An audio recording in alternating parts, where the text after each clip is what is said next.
She laughed like she'd already won, but I'd already made sure she got nothing.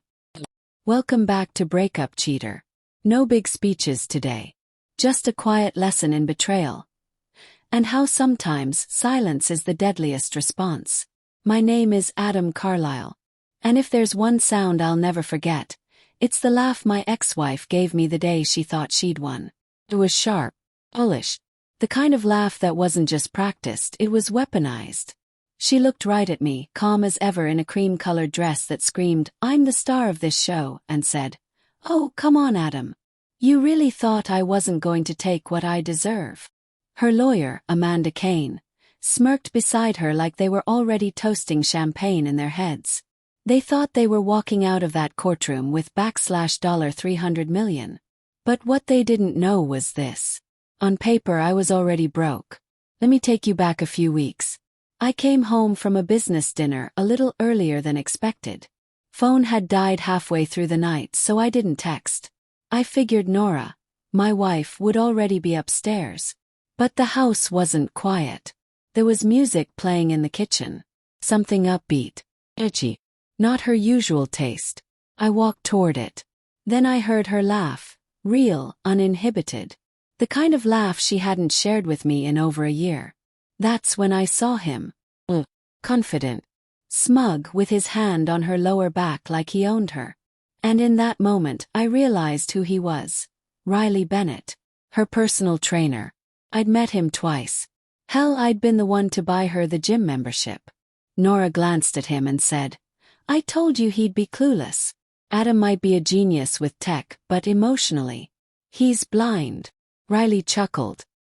"He has no idea." She leaned in. "Not a clue. I've been emotionally checked out for 2 years.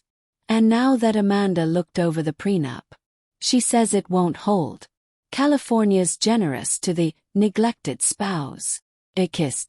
And I just stood there around the corner in the shadows. Silent. That night I didn't confront her. I didn't throw a glass or demand an explanation. I went to bed like normal. Because the truth. I needed her to believe she'd gotten away with it. The next morning I made a call to the sharpest woman I know. My mother, Karen Carlisle. A retired corporate tax attorney who never trusted Nora. She didn't say, "I told you so." She just said, "Bring your documents. Don't talk to anyone else." Over the next 21 days, we unraveled my empire. Carlisle Innovations, a $300 million tech company, was transferred into a generational trust under my mother's name. Not hidden offshore. Not secret. Just smart. Legal. And bulletproof. The beach house in La Jolla. Gifted. Vehicles, investment accounts, real estate, transferred. I even had my salary reduced to the legal minimum. On paper I was just another employee. While Nora posted filtered photos on Instagram and whispered about her freedom fund to her new man, I was rewriting our ending. I had my lawyer Jordan Pike re-review the prenup. And tucked in Section 12B, I found the gold. In the event of proven adultery, spousal support and asset claims are void. She signed it 12 years ago. Laughing even then, saying, "This is just for peace of mind, right?" 3 days before she served me with divorce papers, she walked into my office. Arms crossed, avoiding eye contact. "Do you even want to fight for this marriage?" I looked up from my laptop, held her gaze, and calmly replied, "Do you?" She paused, followed, then left the room. That was the moment she thought she had the green light. And I made sure she did. She filed that Friday. Confident, relaxed, giddy even. The courtroom. The courtroom was all sterile light and polished wood. Nora walked in like she was headed to a fashion shoot. Amanda Kane, her lawyer, carried a leather folder and a smug grin. "Your Honor," she began.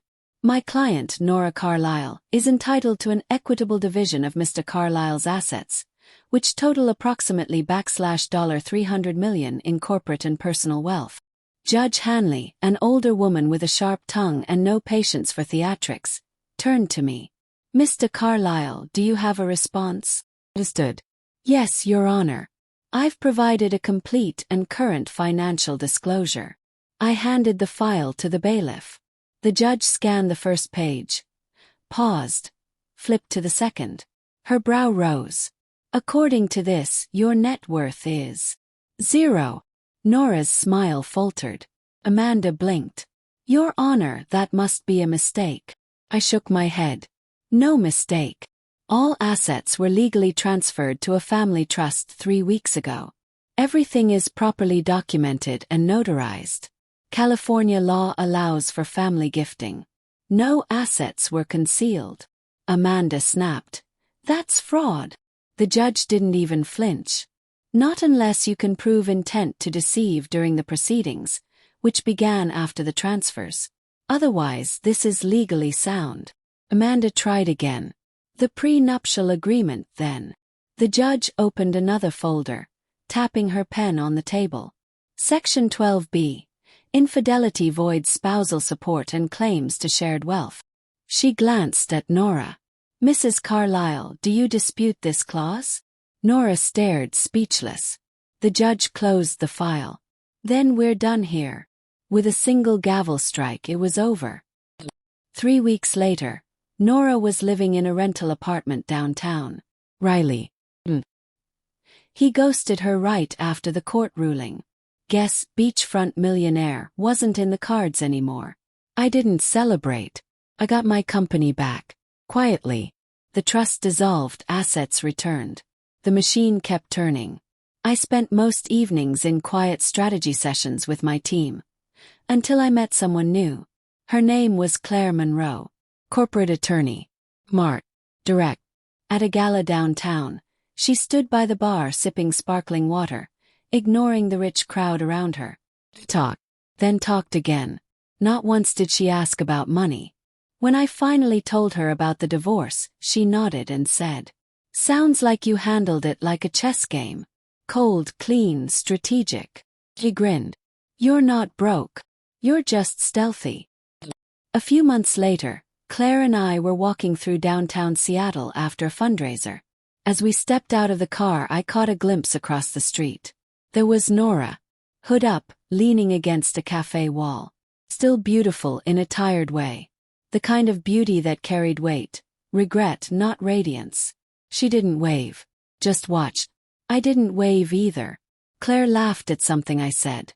She looked at me, really looked at me, and smiled. And in that moment, I didn't feel revenge. Felt peace. Nora had wanted half of everything. But what she really got was exactly what she gave. Nothing. Some people destroy everything with one mistake. Others, they keep digging deeper. And me. I just handed her the shovel.